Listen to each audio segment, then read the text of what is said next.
Good morning, everybody. It's Dr. Antonio back on Monday morning talking about fasting and detoxing one more time. And I'm hoping you're all doing well and been thinking about these things that I've been discussing over the past several weeks, especially around fasting and detoxing and clarifying things, defining things according to scientific methodology and concepts.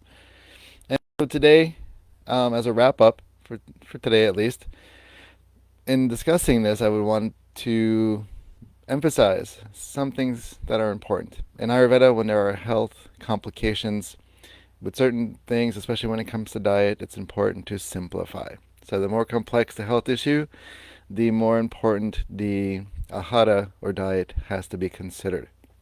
Of course, this is not factoring in herbal supplementation and things like that, and treatments and whatnot. But for the context of any condition in Ayurveda, food is the first and foremost foundation in which health is either built upon or destroyed from.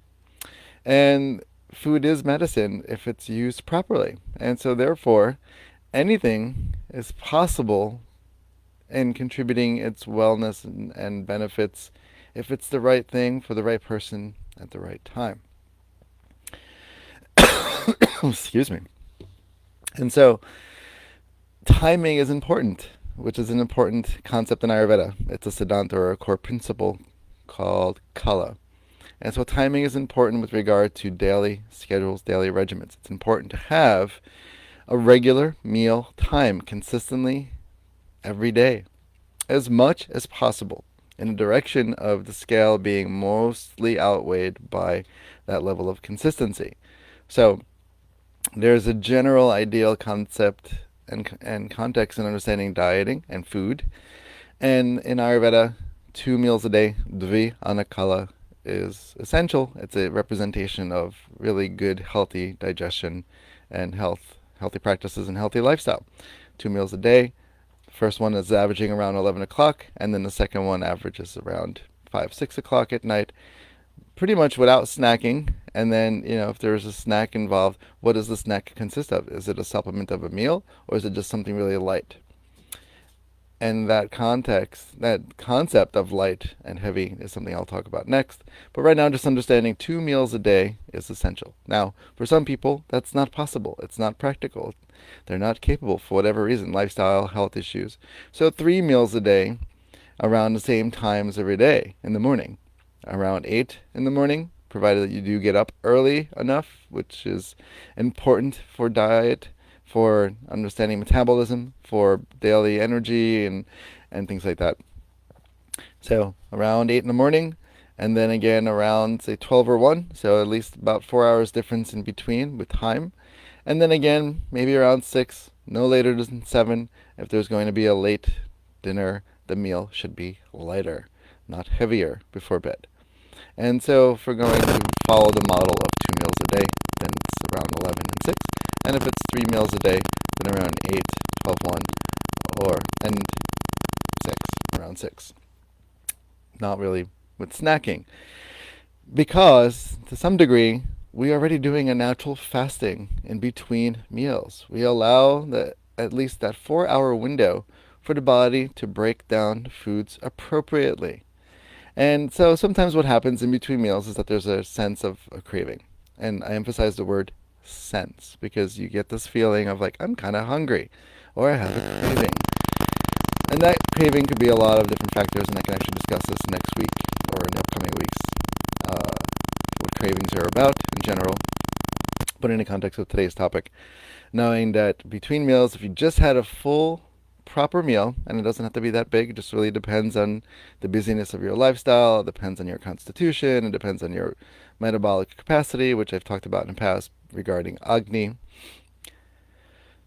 If all the factors are consistent where each meal was established properly, and you're still for some reason a couple hours later, even an hour later, feeling like you need to eat something, avoid that sort of trigger. Avoid that sense of, oh my God, I have to fill something, I have to eat again. Wait 15 minutes, have a cup of hot water, have a cup of room temperature water, have a cup of tea, and see if it's true hunger. because in between meals is when we're actually fasting. It's small. It's a minimal type of fasting, but fasting is important for the body to really engage its own resources to fill in the gap. And then, we have lunch, a good, nice, full meal, proper for ourselves. And then a couple hours later, we might feel like we have a craving or we feel like we're hungry again. And again, satisfy it with something like a beverage that's hot or warm, a tea or just water. Wait 15 minutes and then see if it's a true hunger. And then going to dinner, etc. Then after dinner, not really having any snacks, not really having any more meals, not having late dinners, not having late anything like that. And then that's the longest stretch of fasting. That's a natural fasting. This is why in the medical field, when you go for labs and they're asking for fasting labs, or we say get some fasting labs, it's because the last meal at dinner time to the next morning, where we normally would have a meal, is the true fasting. And that provides adequate, accurate results that are being determined for whatever reasons in the lab work. So 3 times a day, there's a natural fasting. That invites the body. It's an opportunity for the body to really metabolize, break things down accordingly. So kala helps to establish that. Consistency is really important for digestion, metabolism, health in general. Because if there's no consistency in life, there's no consistency in health. You can't expect the health to be consistent if you're not consistent with it. Which is like waking up and brushing your teeth and then, having a little bit of cup water to start peristalsis. And then going to do some exercise and then working on making breakfast or, whatever the meal schedule is for you. But it has to be consistent. The body needs that keystone throughout the day to really survive, to really thrive. So these are important things. So rather than think about these big fasting programs and these big detoxification retreats and things like that, which, can cause more harm than good. And we've talked about this, or at least I've talked about this in the past few talks of how the FAD can be harmful. Revisit that in case you didn't catch up yet. So you don't even have to. It's not even that big a deal. Yes, you can fast during, or do some cleanses during the adequate times of year, the ritu, sandhis, which is the seasonal transitions. Sure, of course, these are the things that help the body keep moving forward and help the sense of health to be most optimal. So kala is important. And matra, which is portions. And that means do not overeat. It's better to eat lighter than it is to eat heavier. The heavier the food, the more stress you put on the body. And depending on your metabolism, you can break it down if you're properly breaking it down and experiencing a proper absorption and assimilation. So you'll know this because if you're having proper digestion, and actually last summer I did a series on input, output, and transformation, talking about how you know what it feels like in your body when you are eating properly. And, the proper lakshanas or signs and characteristics of such things, having a sense of contentment and lightness and a sense of adequate hunger cues and satiety cues and thirst cues. Like these are all subtle signs that we don't normally have a relationship with. And so it's important to really have an intimate relationship with ourselves. And additionally, when we're doing cleansing or fasting, you're developing a relationship with yourself. It's a much deeper, intimate setting. So you shouldn't be running around working full-time schedules while you're doing detox. It's very improper. It's extremely improper. To do it properly, you have to withdraw, which is one of the reasons why we do panchakarma in Ayurveda, which is this really amazing expulsion of the doshas or removal of any accumulated waste materials in the body. We have to go inward. And what better time to go inward and focus on yourself is when you're trying to support proper health.